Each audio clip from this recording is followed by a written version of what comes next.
It's no longer a theory, folks. Blumhouse has acquired the rights to the Saw franchise. Let's talk a little bit about it.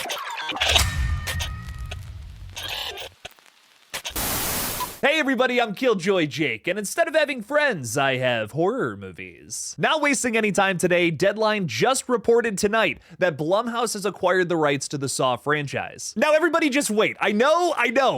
Everyone's freaking out. I'm sure before this video even started, some of you were typing comments like, oh, it's over. The dream is over with Saw. Blumhouse is gonna ruin it like how they ruin every other IP. I know that's what you're thinking right now, but bear with me for 2 seconds. I have faith in the future of Saw. With Blumhouse officially being the successor of the IP, they've taken the ownership from Mark Berg and Oren Coles, better known as Twisted Pictures. They have that really cool logo that plays at the beginning of most of the Saw films, where it's the spike that goes through the barbed wire and it spins around. I'm gonna miss that before seeing Saw 11. I'm telling you guys that right now. We've learned that the reason the 11th installment never came to fruition, which mind you was supposed to come out last fall, not this upcoming fall, the previous fall, 2024. The reason this didn't happen is because Mark Berg and Oren Coles were having some sort of spat. There was a big disagreement on where the 11th film was going. Something that I've speculated a lot on this page is that this Blumhouse deal is something that's been going on for a couple of years now. If you remember from a little while ago, we did a big update video talking about how Blumhouse just had some kind of partnership deal with Lionsgate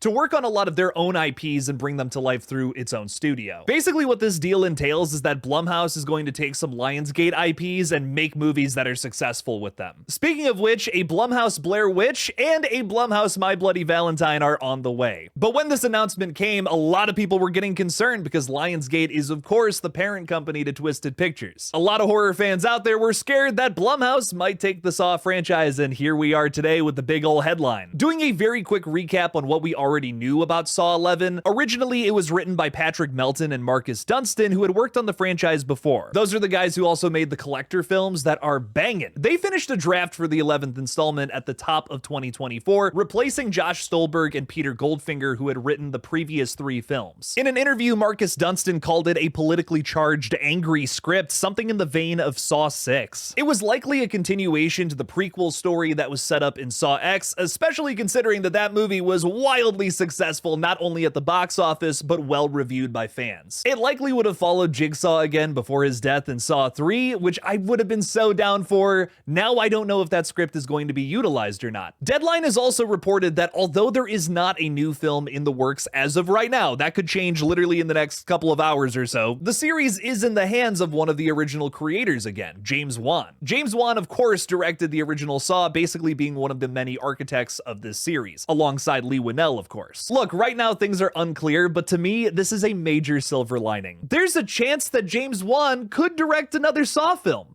That chance is slim, but it's still there. So you're telling me there's a chance? And if you're wondering, Jake, what do you mean it's in James Wan's hands? I thought you were talking about Blumhouse. Well, Blumhouse and James Wan's company, Atomic Monster, recently merged. So technically, Wan's got it back in his hands now. I think that's exciting. It also doesn't mean that Saw 11 is just completely thrown to the side either. Lionsgate is still a partner in all of this. Maybe that Saw 11 script, which yes, has just been collecting dust for a little over a year now, could be picked up by Mr. Wan. Maybe he gives it a read and likes what he sees. I know it's scary with Blumhouse having the keys to the Saw Kingdom. Like we were talking about earlier, this is a studio that tends to butcher some of the IP that it gets its grubby little hands on. But you gotta think, this is James Wan's claim to fame. There's no way they're not gonna let him oversee it or push the franchise in a good direction. The reason James is even in the movie business is because that original Saw film blew up. It was a huge hit. It's the same reason why I still have faith in Scream 7 at this point. Kevin Williamson is directing it. He's not gonna let that get tarnished. That's the thing that brought him to prominence. This is consecrated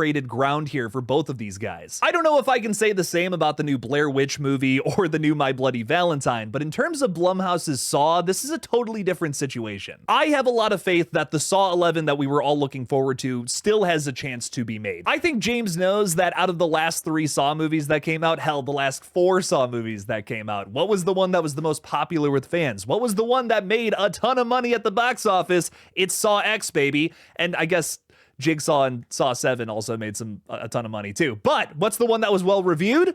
Saw X. A lot of people are speculating that Blumhouse might just start fresh and do a whole new start to the story. I just think that's insane. Part of the reason fans love the Saw series is that it's like this ongoing story. I really hope they don't just start fresh and do a whole new Saw reboot. That to me would just be a major disappointment. Tobin Bell is still with us, and he's an old man. I love him to death, but he is an old man. He's in his 80s. You know what I mean? We might not have him for too much longer. Let's make some Saw films while he's still around. As long as he wants to do it, of course. If he just wants to retire, hey, he put out a lot of good Saw films in his day. That's all good. The point being, though, is there's forward progress here. Like, we are moving with the Saw franchise. We are getting closer to an actual new movie on the way. That's what matters with today's update. Hey, everybody, before we sign off here, don't forget to subscribe to this page for more horror movie updates that are just as chaotic as this one. The goal this year is to get to 40,000 subs, so please make sure to hit that little red button. How are you guys feeling about the Saw franchise being in the hands of Blumhouse? Let me know down in the comments below. Thank you all again for watching. Please subscribe, and as always, don't forget to kill it out there, y'all.